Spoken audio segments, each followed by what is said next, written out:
ইলিশ মাছের মাথা দিয়ে পুঁই শাকের ঘণ্ট অনেকেই বানিয়ে থাকেন, কিন্তু কোন সময়ে কোন সবজিটা দিলে তার স্বাদ সবথেকে বেশি ভালো পাওয়া যাবে সেটা জানতে হলে এই ভিডিওটি অবশ্যই লক্ষ্য রাখবেন। কোনো রকম গুঁড়ো মশলার ব্যবহার ছাড়া আর জল ছাড়া আজকের এই রেসিপি। দুর্দান্ত স্বাদের এই রেসিপি একবার বানালে বারে বারে এটাই বানাতে চাইবেন। নমস্কার, আমি শ্রীপর্ণা। অমৃতকুম্ভ চ্যানেলে আপনাদের সবাইকে স্বাগত জানিয়ে আজকের রেসিপি শুরু করছি। আজকের রেসিপি ইলিশ মাছের মাথা দিয়ে পুঁই শাকের ঘণ্ট। এই রেসিপিকে আমরা পুঁই ছ্যাঁচড়া বা কাঁটা চচ্চড়িও বলে থাকি। রেসিপির জন্য নিয়ে নিয়েছি টাটকা পুঁই শাক। এখানে আমি যতগুলো পুঁই শাক দেখাচ্ছি এর অর্ধেক পরিমাণ পুঁই শাক কেটে নেব। পুঁই শাকগুলো ভালো করে ধুয়ে নিয়ে তারপর কাটব। পুঁই শাক এবং ডাঁটা কাটার পরে আলাদা আলাদাই রাখবো। ডাঁটাগুলো থেকে পাতাগুলো বের করে কুচিয়ে নিয়েছি আর ডাঁটাগুলোকে এরকম ফালি করে কেটে নিয়েছি। ডাঁটাগুলো 2 ইঞ্চি করে কাটার পরে যেগুলো সরু বা নরম সেগুলো কোনো রকম ভাগ করিনি। তার থেকে মোটা ডাঁটা 2টো টুকরো বা 3টে টুকরো করেছি, আর খুব বেশি মোটা ডাঁটা 4টে টুকরো করে নিয়েছি। শাক এবং ডাঁটা কিন্তু খুব ভালো করে ধোয়ার পরেই কেটেছি। এবারে নিয়ে নিচ্ছি কুমড়ো, রাঙা আলু, আলু, বেগুন আর বরবটি। গোটা 7-8টি বরবটি নিয়েছি। এগুলো কাটার পরে যে ভিডিওটা করেছিলাম সেই ভিডিওটা কোনো কারণে ডিলিট হয়ে গেছে, তাই আপনাদের শুধু ছবিটা দেখাচ্ছি। যতটা কুমড়ো দেখাচ্ছি এর অর্ধেকের বেশি নিয়েছি, আর রাঙা আলু অর্ধেকটা নিয়েছি। বরবটি 2 ইঞ্চি লম্বা করে কেটেছি, আর বাকি সবজিগুলো সামঞ্জস্য রেখে ডুমো ডুমো করে কেটে নিয়েছি। রান্নার সুবিধার্থে 1 মুঠো ছোলা ধুয়ে নিয়ে সবজির সঙ্গে রেখে দিয়েছি।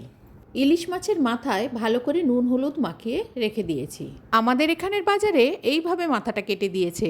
কোন বন্ধু কোথা থেকে ভিডিওটি ওয়াচ করছেন কমেন্টে জানাবেন, আর সেখানের বাজারেও কি মাথা এইভাবে কাটে সেটাও জানাবেন। চলুন এবারে মূল রান্নায় চলে যাওয়া যাক।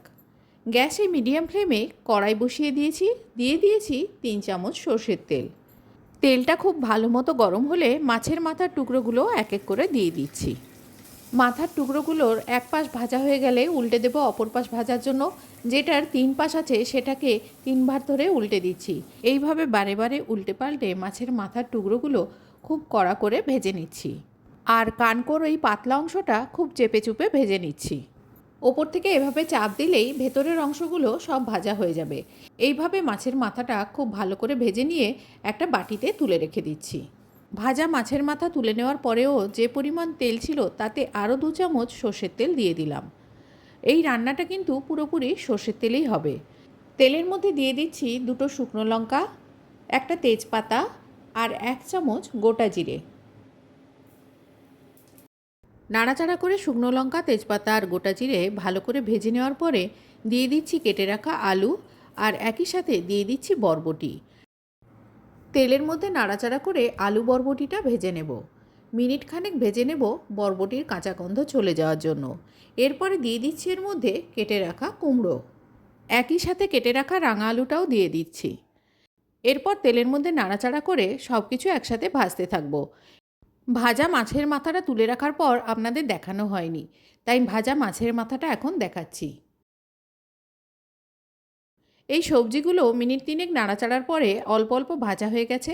এখন দিয়ে দিচ্ছি এর মধ্যে কেটে রাখা পুঁই ডাঁটাগুলো। তেলের সঙ্গে পুঁই ডাঁটাগুলো মিশিয়ে নিয়ে মিনিট 2 ভেজে নেব। তারপর এতে ঢাকা দিয়ে রান্না করব, যাতে তাড়াতাড়ি রান্নাটা করা যায়। ঢাকা অবস্থায় 2 মিনিট রান্না করে নেওয়ার পরে ঢাকাটা খুলে আপনাদের দেখাচ্ছি। সবজি হালকা নরম হয়েছে, কিন্তু কোনো রকম জল বের হয়নি। 1 টুকরো আদা ছাল ছাড়িয়ে ধুয়ে নিয়েছি। এবারে একটা হ্যান্ড গ্রেটারের সাহায্যে এর ওপরে গ্রেট করে দিয়ে দিচ্ছি। আদা গ্রেট করার বদলে 1 চামচ আদা বাটা ব্যবহার করতে পারেন। এবার সবজিগুলো গ্রেট করা আদার সাথে কষিয়ে নেব। আদার কাঁচা গন্ধ চলে যাওয়া পর্যন্ত রান্না করব। মিনিট 3 কষিয়ে নেওয়ার পর আদার কাঁচা গন্ধ চলে গেলে দিয়ে দিচ্ছি কেটে রাখা বেগুনগুলো নাড়াচাড়া করে এই সবজি তেলের সাথে মিশিয়ে নেব। নাড়াচাড়া করে বেগুনগুলো ভালো করে সবজিগুলোর সাথে মিশিয়ে নিচ্ছি, যাতে এর সঙ্গে কিছুটা তেলও মাখা হয়ে যায়। তেলটা মিশিয়ে 2 মিনিট মতো ভেজে নিচ্ছি। 2 মিনিট পরে দিয়ে দিচ্ছি এর মধ্যে ভেজানো কাঁচা ছোলা, যেটা আপনাদের আগেই দেখিয়েছিলাম। 2টো কাঁচা লঙ্কা নিয়ে নিয়েছি। লঙ্কাগুলোকে মাঝখান থেকে এভাবে ভেঙে দিয়ে দিচ্ছি। ঝালের পরিমাণটা নিজেদের পছন্দ মতো দেবেন। এরপরে সব কিছু একসাথে খুব ভালো করে মিশিয়ে নিচ্ছি। সব কিছু ভালো করে মেশানো হয়ে গেলে ঢাকা দিয়ে রান্না হতে দেব। মিনিট 3 পর ঢাকা খুলে দেখাচ্ছি। দেখুন সবজিগুলো কতটা নরম হয়ে এসছে, অথচ হালকা একটা ভাজা ভাজা ব্যাপার এসছে। এইভাবে রান্না করলে সবজির স্বাদ অপূর্ব লাগে। সব সবজিগুলো একবার নাড়াচাড়া করে নিয়ে দিয়ে দিচ্ছি স্বাদ মতো নুন। এরপরে এর মধ্যে পুঁই শাকটা দেব, সেই অনুযায়ী নুনটা দিলাম। দিয়ে দিচ্ছি পরিমাণ মতো গুঁড়ো হলুদ। নাড়াচাড়া করে নুন হলুদ খুব ভালো করে সবজিগুলোর সাথে মিশিয়ে নিচ্ছি। এরপর দিয়ে দিচ্ছি এর মধ্যে কেটে রাখা পুঁই শাক। সমস্ত পুঁই শাকগুলো দিয়ে নুন হলুদ মাখানো সবজির সাথে খুব ভালো করে নেড়েচেড়ে মিশিয়ে নিচ্ছি। তবে খেয়াল রাখবেন, শাক দেওয়ার পরে নুন দেওয়ার থেকে সবজিতে আগে নুন দেওয়াটাই ভালো। শাকের ওপরে নুন দিলে নুনটা অনেক সময় পাতার মধ্যে থেকে যেতে পারে, আর পাতাটা যখন নরম হয়ে যাবে সেই নুনটা পাতার মধ্যে বন্দি অবস্থায় থেকে যেতে পারে। খাওয়ার সময় তখন মুখে হঠাৎ করে অনেকটা নুন পড়ে গেলে খারাপ লাগবে খেতে। ব্যাপারটা বোঝাতে পারলাম কিনা জানি না, তবে এই ধরনের ঘটনা ঘটতে পারে বলেই আমি সবজিতে নুন দিয়ে দিই শাকে নুন দেওয়ার বদলে। এবারে ঢাকা দিয়ে মিনিট 3 রান্না করে নেব। তারপর ঢাকা খুলে দেখাচ্ছি আপনাদের কীরকম হয়েছে। দেখুন শাকটা অনেকটা নরম হয়ে এসছে। নুনটা আরও যত মাখা হবে ততই নরম হতে থাকবে। শাক কিন্তু সেদ্ধ হয়নি, আমি 3 মিনিট পরে দেখাচ্ছি, কেননা আরেকটু নাড়াচাড়া করে দেব বলে। একটু নাড়াচাড়া করে দিলাম। এবারে দিয়ে দিচ্ছি এর মধ্যে ভেজে রাখা ইলিশ মাছের মাথার টুকরোগুলো। মাথার টুকরোগুলো শাক সবজির সাথে খুব ভালো করে মিশিয়ে নিচ্ছি। তারপর ঢাকা দিয়ে পুরোপুরি সেদ্ধ হওয়া পর্যন্ত রান্না করে নেব। এই সময়ে শাক থেকে জল বের হতে শুরু হবে, সবজিগুলো থেকেও জল বের হতে শুরু হবে। সেই জলেই সবজি শাক সব কিছু সেদ্ধ হবে, আর মাথাটাও খুব ভালো করে এর সাথে মিশে যাবে। এইবার ঢাকা দিয়ে গ্যাসটা কমিয়ে পুরোপুরি সেদ্ধ হওয়ার জন্য রান্না হতে দিচ্ছি। 8 মিনিট পর ফিরে এলাম। এই সময় আলু কুমড়ো সব কিছু একেবারে খুব সুন্দরভাবে সেদ্ধ হয়ে গেছে, ডাঁটাটাও সেদ্ধ হয়ে গেছে।